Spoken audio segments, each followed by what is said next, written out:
నమస్తే, welcome to our channel. నేను మీ ప్రియాంకారావు. కేసినేని చిన్ని అలానే కొలికిపూడి వ్యవహారం రోజు రోజుకు ముదురుతుంది. అయితే నిన్న క్రమశిక్షణ కమిటీ ముందు వీరిరువురు కూడా హాజరవ్వడం జరిగింది. ఇప్పుడు మనం చూస్తుంటే మొన్న చంద్రబాబు నాయుడు గారు, తర్వాత లోకేష్, ఒకరి తర్వాత ఒకరు వీళ్ళ మీద సీరియస్ అవుతూ వస్తున్నారు. అలానే కావ్య గారి మీద కూడా సీరియస్ అవ్వడం మనం చూసాము. కానీ వీళ్ళ మీద ఎలాంటి యాక్షన్ అనేది తీసుకోవట్లేదు. అంటే ఈ హెచ్చరికలు ఏవైతే నోటీసులు పంపించారో అవి క్రమశిక్షణ కమిటీ ముందు హాజరవ్వడం, ఇవన్నీ కూడా కేవలం మాటలకు మాత్రమే పరిమితమా, చేతల్లో చూపించేది ఏదీ లేదా అని ఈరోజు ప్రజలు అడుగుతున్న ప్రశ్న ఇది. మరి దీని గురించి ఈ వీడియోలో డిస్కస్ చేద్దాం. మనతో మాట్లాడడానికి ప్రముఖ పొలిటికల్ అనలిస్ట్ అంకమరావు గారు ఉన్నారు. ఆయన అడిగి తెలుసుకుందాం. నమస్కారం సార్. నమస్తే అమ్మా. సరే, ప్రస్తుతం టీడీపీ వ్యవహారం చూస్తుంటే అంటే సీనియర్స్ అలానే ఉన్నారు. నిన్న కాక మొన్న పదవులు చేపట్టిన వాళ్ళు కూడా వాళ్ళ వ్యవహార శైలి మార్చుకోండి అని చెప్పేసి హెచ్చరికలు జారీ చేస్తున్నారే కానీ ఒక్కరి మీద కూడా యాక్షన్ అనేది తీసుకోవట్లేదు. ఎందుకు సార్ ఇలా యాక్షన్ తీసుకోకపోతే ఇది ఇలా కంటిన్యూ అవుతూనే ఉంటుంది కదా? అంటే గతంలో చంద్రబాబు నాయుడు గారు పలుమార్లు హెచ్చరించారు శాసనసభ్యుల పనితీరు మీద. అవును, ఆశించిన స్థాయిలో పనిచేయట్లేదు. ముఖ్యంగా కొత్తగా ఎన్నికైన వాళ్ళు కావచ్చు, అలాగే కొంతమంది గతంలో పలుమార్లు శాసనసభ్యుడిగా ఎన్నికైన వాళ్ళు కావచ్చు. ఎందుకు ఇంత అలసత్వం వహిస్తున్నారు, ఎందుకు మీరు చురుగ్గా పనిచేయట్లేదు, ప్రజల్లో మన విశ్వాసం కోల్పోతున్నాం మీ వ్యవహార శైలి వల్ల, నేనే అన్నిటికీ ఎక్కడ సమాధానం చెప్పాలి, మీ వంతు పాత్ర మీరు ఎందుకు నిర్వహించలేకపోతున్నారని చెప్పని పలుమార్లు చంద్రబాబు నాయుడు గారు హెచ్చరికలు జారీ చేశాడు. నిన్న లోకేష్ బాబు గారు కూడా ఆగ్రహం వ్యక్తం చేయడం కూడా జరిగింది. ఇక్కడ ఏ విధంగా ఉంటుందంటే నాన్నా పులి సామెతలాగా ఉంటుంది. మొట్టమొదటే పులి వచ్చింది అన్నప్పుడు ఇతను పులిని కనుక తరిమిగలిగితే, అంటే కనపడాలి పులి, తరమగలిగితే ఆ పిల్లవాడు ధైర్యంగా ఉంటాడు, మళ్ళీ ఒకసారి పిలవడు. లేదు, మొట్టమొదటిసారి అతను పిలిచినప్పుడు పులి కనపట్టలేదు కాబట్టి కుర్రవాడిని జవడం చేస్తే రెండోసారి పిలవడు. అంటే ఇక్కడ రాజకీయ నాయకులు శాసనసభ్యులు అయిన తర్వాత, శాసనసభ్యులు కాకముందు ఒక రకంగా ఉంటారు, శాసనసభ్యులు అయిన తర్వాత ఒక రకంగా ఉంటారు, ఆ తర్వాత అధికార పార్టీలో ఉంటే ఒక రకంగా ఉంటారు, వాళ్ళు గెలిచిన పార్టీ అధికారంలో లేకపోతే అధికారంలో ఉన్న పార్టీకి వెళ్ళి మొగ్గు చూపుతున్నారు. అంటే వాళ్ళకి సిద్ధాంతాలు లేవు.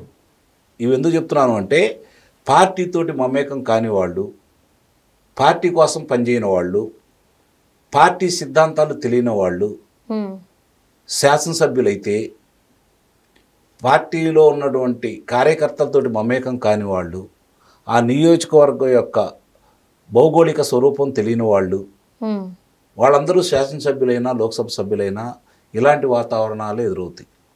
ఎన్నికల ముందు వాళ్ళని తీసుకొని వచ్చి శాసనసభ్యులుగా నిలబెడితే ఇంతకంటే గొప్పగా చేస్తారు అని మనం భావించాల్సిన పని లేదు. అందుట్లో వాళ్ళదే పొరపాట, అచ్చం వాళ్ళే పొరపాట్లు చేస్తున్నారంటే నిస్సందేహంగా ఈ గెలిచిన వాళ్ళందరూ కూడా మొట్టమొదట ఒక వారం రోజుల పాటు శాసనసభ్యుడి యొక్క విధి విధానాలేంటి, అతనికి ఉన్నటువంటి అధికారాలేంటి, ప్రజలతో ఏ విధంగా మమేకం అవ్వాలి, కార్యకర్తలతో ఎలా కలిసి పనిచేయాలి, అధికారులతో ఎలా పనిచేయించుకోవాలి, రెండోది నియోజకవర్గం ప్రజలతో ఎలా మెలగాలి, వీటన్నిటి మీద కూడా శిక్షణ ఇచ్చేసి నెలకోసారి వాళ్ళ పనితీరుని పరిశీలించేసి, ఒకసారి చెప్పారు, రెండుసార్లు చెప్పారు, వినలేదు, మూడోసారి ఆ నియోజకవర్గానికి ఇన్ఛార్జిని నియమించేసి వాళ్ళ అధికారాలకు గనక కత్తెరేయగలిగినట్లయితే, నలుగురు శాసనసభ్యుల మీద ఆ విధంగా చర్యలు తీసుకున్నట్టయితే ఈరోజు వీళ్ళు బాధపడాల్సిన పని ఉండేది కాదు. తండ్రి కొడుకులు ఇద్దరు కూడా పెట్టుబడులు తీసుకొస్తున్నారు, పరిశ్రమలు తీసుకొస్తున్నారు, అభివృద్ధిలో ముందుకెళ్తున్నారు, చక్కగా పథకాలు అందజేస్తానే ఉన్నారు. మీరిద్దరే చూసుకుంటున్నారు. మిగిలిన వాళ్ళు ఎందుకు భాగస్వాములు కావట్లేదని ఇప్పుడు దాకా మీరు ఎందుకు ఆలోచించట్లేదు? ఎన్నిసార్లు కార్యకర్తల మనోవేదన మీ దృష్టికి వచ్చింది? ఇప్పుడు పార్టీ గెలవాలి అంటే, ఒక అభ్యర్థి గెలవాలి అంటే పార్టీ ముఖ్యం. పార్టీ బలంగా ఇప్పుడు ఉంటుంది. కార్యకర్తలు, పార్టీ కోసం ప్రాణాలుండే కార్యకర్తలు ఉన్నటువంటి పార్టీ తెలుగుదేశం పార్టీ. వాళ్ళు మనస్ఫూర్తిగా ఎన్నికల్లో వాళ్ళు పాల్గొంటే పార్టీ విజయం సాధించింది. వాళ్ళు మనస్తాపం చెంది దూరంగా ఉంటే మీరు ఎన్ని పథకాలు ఇచ్చినా ఏం చేసినా కూడా పార్టీ అనేది గెలవదు. రెండోది, ఈ కార్యకర్తలతో పాటు ప్రజలు కూడా ఉన్నారు, అది గమనించుకోవాలి. 30% మంది ప్రజలు ఉన్నారు. ఆ 30% మందిలో దాదాపు 20% మంది పైన మీకు ఓట్లు వేశారు.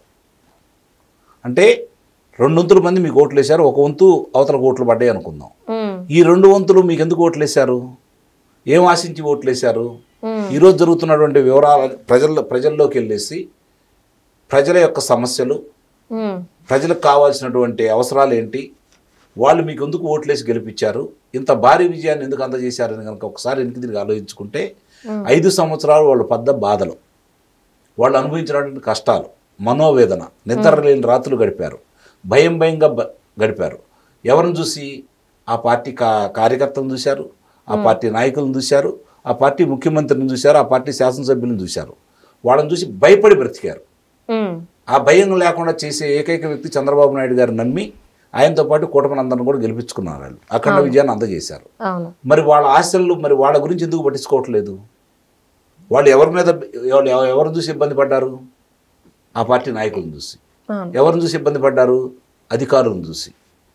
మరి అదే అధికారులు ఈరోజు వాళ్ళ కళ్ళ ముందు అట్లానే పెత్తనాలు చేస్తూ, ఆ నాయకులే మళ్ళీ శాసనసభ్యుడి దగ్గరకు వచ్చి పెత్తనాలు చేస్తూ నిజమైన కార్యకర్తలని శాసనసభ్యుడు పట్టించుకోకపోవడం వల్ల జరుగుతున్న లోపం కదా ఇది. ముందుగా పార్టీలను ప్రక్షాళన చేయండి. కార్యకర్తలకి శాసనసభ్యులకి వాళ్ళిద్దరి మధ్య ఎలాంటి బాండింగ్ ఉండాలనే దాన్ని మీరు పెంపొందించండి. దాని మీద చర్యలు తీసుకోండి. అందుకే మాటలకే పరిమితం కాకుండా వారానికి ఒకసారి పార్టీలో ఏం జరుగుతుందనేది తండ్రి కొడుకులు ఇద్దరు కనుక దగ్గరుండి సమీక్ష నిర్వహిస్తే నిస్సందేహంగా ఇది పరిష్కారం దొరుకుతుంది. అంటే సార్ ఇదొక్కటే కాదు, ఈరోజు మనం వీళ్ళిద్దరి గురించి చర్చించుకుంటున్నాం. కానీ నిన్న జోగి రమేష్ గారు కొన్ని వ్యాఖ్యలు చేశారు. ఆయన అరెస్ట్ అవుతూ వెళ్తున్నప్పుడు, నేను బీసీ నాయకుడిని కాబట్టే మీరు నన్ను అరెస్ట్ చేస్తున్నారు అని. ఇది జోగి రమేష్కి పరిమితం కాదు, ఇలా చాలామంది అంటున్నారు. కానీ పార్టీ నుండి నాయకులు కానివ్వండి ఎవరు కూడా మీడియా ముందుకు వచ్చి నువ్వు బీసీ కాబట్టి మేము అరెస్ట్ చేయట్లేదు, ఇలా దేనికి ఎక్స్ప్లెనేషన్ ఇచ్చే పని ఎందుకు చేయట్లేదు అనేది ఇక్కడ ఒక పెద్ద క్వశ్చన్ సార్. పార్టీ అధికారంలోకి వచ్చి 16 నెలల 23 రోజులు అయింది సార్. మరి ఇప్పటి వరకు ప్రతిపక్ష పార్టీ అయినటువంటి వైఎస్ఆర్సీపీ పార్టీ ఎన్నిసార్లు దుష్ప్రచారం చేసింది, ఏ విధంగా పార్టీ మీద బురద జల్లుతూ ఉంది, ప్రభుత్వం మీద బురద జల్లుతూ ఉంది, సమర్థవంతంగా నాయకులు దాన్ని ఎందుకు తిప్పికొట్టలేకపోతున్నారు? ఎప్పుడైనా అధిష్టానం పట్టించుకుందా? వాళ్ళు ఏమైనా మందలిచ్చిందా? పోనీ నేను చెప్పినట్టు 16 నెలల 23 రోజుల్లో మీ పార్టీ తరఫున 10 మంది వక్తలు దొరకట్లేదా? గతంలో లేరా? వాళ్ళందరూ ఎందుకు నోరు మూసుకొని కూర్చున్నారు? లేదు కొత్త వాళ్ళు మీరు తయారు చేయలేరా? ఎందుకు చేయలేకపోతున్నారు? మీ తప్పులు పెట్టుకొని వాళ్ళ మీద ఎందుకు నెడతారు మీరు?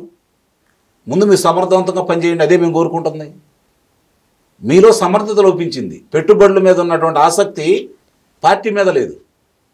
పెట్టుబడులు గెలిపియవు, పెట్టుబడులు అవసరం, పెట్టుబడులు గెలిపించేది కార్యకర్తలు. కార్యకర్తలు ఇంటింటికి ప్రచారం చేయగలిగి మీరు చేసిన మంచి పనులు ఇంటింటికి ప్రచారం చేయగలిగినప్పుడు మీకు విజయం వస్తుంది. కాబట్టి ముందుగా పార్టీ కదా చూసుకోవాల్సింది. రాష్ట్ర అభివృద్ధి గురించి ఆలోచిస్తున్నారు, తప్పులేదు, పెట్టుబడులు తీసుకురండి. దాంతోపాటు కార్యకర్తలను కూడా చూసుకోవాలి కదా, పార్టీని చూసుకోవాలి కదా, పార్టీని బలోపేతం చేయాలి కదా. పార్టీ కోసం ఎవరు పనిచేస్తున్నారో వాళ్ళు గుర్తింపు తీసుకురావాలి కదా. సహజంగానే ఇప్పుడు మీరు ముఖ్యమంత్రి అవుతారు, మీరు మంత్రులు అవుతారు, పనిచేసిన కార్యకర్తలకు ఆశలు ఉంటాయి కదా.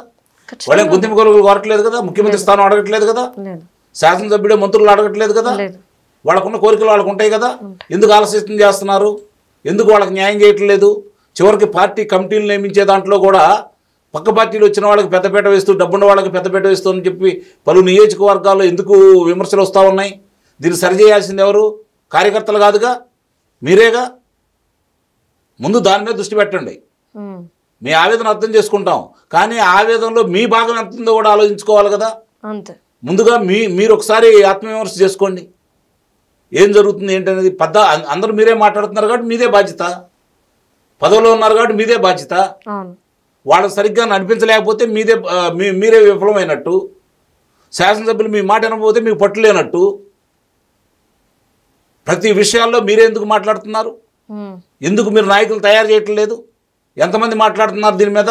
5-6 కనపడుతున్నారు. మిగిలిన వాళ్ళందరూ ఏమవుతున్నారు? శాసనసభ్యులు ఏమవుతున్నారు? లోక్సభ సభ్యులు ఏమవుతున్నారు? మా శాసన మండలి సభ్యులు ఏమవుతున్నారు? రాజ్యసభ సభ్యులు ఏమవుతున్నారు? ఇప్పుడు కార్పొరేషన్ పదవులు తీసుకున్న వాళ్ళు ఏమవుతున్నారు? అందుట్లో వాళ్ళ మీకు 10 మంది కనపడలేదా? ఎందుకు సమర్థవంతంగా ప్రతిపక్షంలో ఉన్నప్పుడు సమర్థవంతంగా మాట్లాడిన వాళ్ళు ఈరోజు ముందుకొచ్చి ఎందుకు మాట్లాడట్లేదు పదవిలో ఉన్నా కూడా? దీన్ని ఆలోచించుకోవాల్సిన బాధ్యత అయితే ఈ ఆవేదన వ్యక్తం చేసిన లోకేష్ బాబు దీని మీద కూడా దృష్టి పెడతాడనే మనం భావించాలి. ఎందుకంటే ఆ పార్టీకి భావి నాయకుడు అతనే కాబట్టి, అతని మీద ఎన్ని ఆశలు పెట్టుకున్నారు కాబట్టి, అతను ఇచ్చిన హామీలే బలంగా యువతలోకి వెళ్ళిపోయినాయి కాబట్టి, సామాన్య ప్రజలు, మధ్యతరగతి ప్రజలు, యువతీ యువకులు అందరూ అతని మాటలు విశ్వసించారు కాబట్టి, చంద్రబాబు నాయుడు గారి తర్వాత పార్టీని నడపగల శక్తి లోకేష్ బాబు గారికి ఉంది అని చెప్పని ప్రజలు నమ్మారు కాబట్టి దాన్ని నిలబెట్టుకోవాల్సిన బాధ్యత కూడా లోకేష్ బాబు మీదే ఎక్కువ ఉందని అయితే నేను భావిస్తున్నాను. చంద్రబాబు నాయుడు గారు కూడా ఇప్పుడు జరుగుతున్నటువంటి కొలిగిపూడి శ్రీనివాసరావు కావచ్చు, కేసినేని చిన్ని విషయం కావచ్చు, కావ్య కృష్ణారెడ్డి గారు కావచ్చు, వీళ్ళకి సంబంధించిన ఈ మీద చర్యలు తీసుకున్నప్పుడే మీరు చెప్పే మాటలకు అర్థం ఉంటుంది. పార్టీ శ్రేణులు కావచ్చు, ప్రజలు కూడా నమ్ముతారు. అలా కాకుండా వాళ్ళు ఏదో చెప్పారు ఇంతటితో సర్దుమణిగిద్దాం అనుకుంటే అట్లానే ఉంటుంది. నివురు గప్పిన నిప్పులా ఉంటుంది. ఆ నిప్పు మొత్తాన్ని కాల్చి భస్మీపట్నం చేస్తుంది. Okay, right. Thank you so much sir. Thank you.